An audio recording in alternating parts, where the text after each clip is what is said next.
My dear sweet muffin cake. I have asked you here. I have asked you to come by. I have asked you to come. I have requested your presence. I thought maybe we could, I thought you might like to. Man. This is not as easy as I thought it would be. Hey, sweet ass. Hey, hot pants. What about you and me hitting the dance floor? Or the bed? Whatever you want, hot ass. I can still do the robot between the sheets, baby.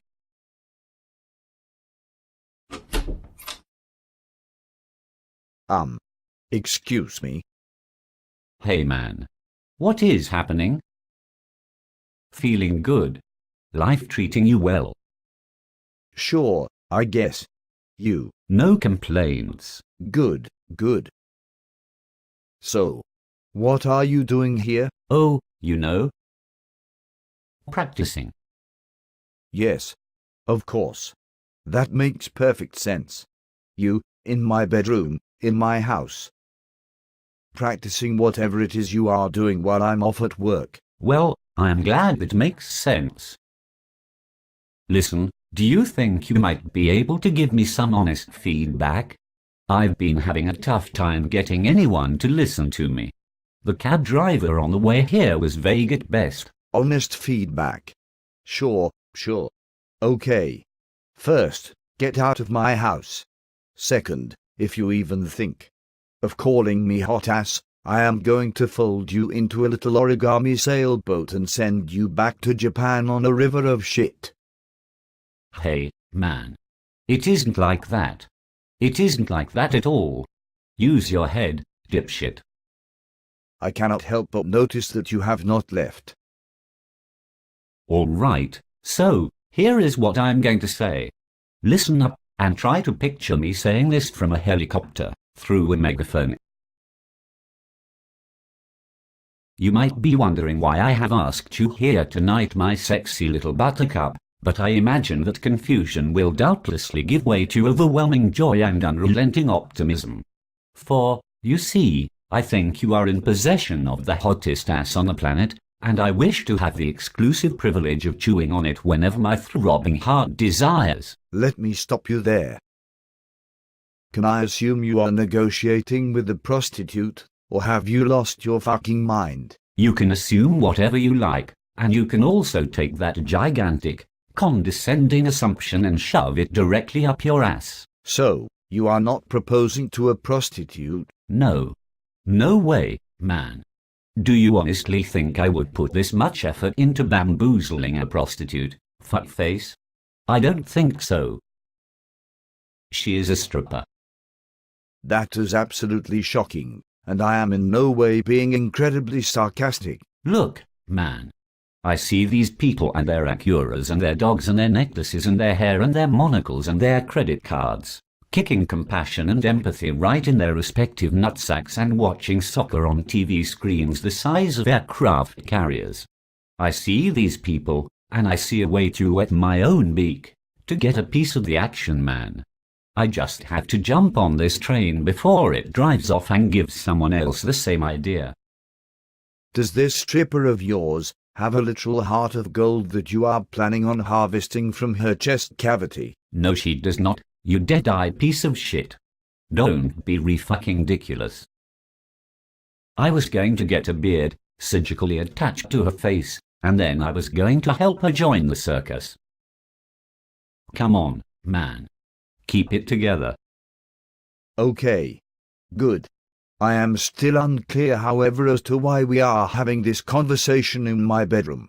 Hey, hold on. Did you even hear what I just said? The circus.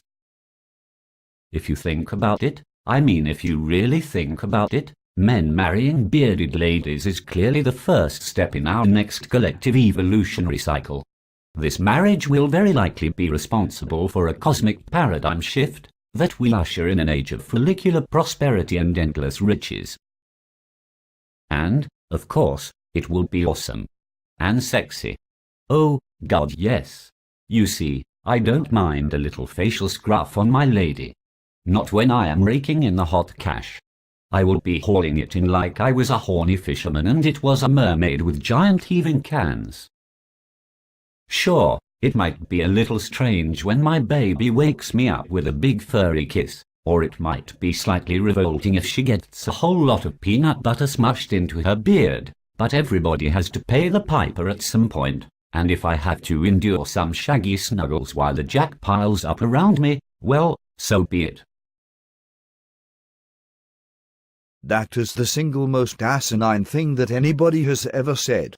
That slurry of idiocy that just escaped your face hole is a ludicrous collection of the most imbecilic ideas the universe has ever heard, and if words were turkeys, this would be the worst Thanksgiving ever. You should be tied to the side of a battleship and thrown into an ocean of bile and dead mice. If I saw you getting mugged on the street, I would give the mugger $25 and urinate all over your shoes. I once listened to a homeless man explain that the relationship between jealousy and rocket ships is evidence of an 8,000-year-old conspiracy involving tabby cats and Catholicism, and his line of reasoning was more sound than yours. And you smell like old butter that has been left to melt on a rusty radiator. If I could get a doctor to consent to the operation, I would have both of my middle fingers amputated at the knuckle and implanted into your eyes so that you would spend the rest of your regrettable little life seeing nothing but my fingers telling you to go fuck yourself. Sometimes I scream myself to sleep at the idea that you are physically capable of breeding, but then I remember that women find you about as attractive as the idea of having a Cadillac driven into their rectum. If you were plasticine and I was forced to make a dinosaur out of you, it would be the shittiest Stegosaurus imaginable. I am now looking forward to my upcoming colonoscopy, because at least then, I will not have to be in the same room as you. I think I am going to buy a motherfucking island, biatch. Get out of my house. Will do. Now. Sure. Let me see. To win her over, I just need a good handle. Something romantic. Sugar tits? Oh, yes. Sugar tits indeed. It's flawless. Hello, police. Oh, come on.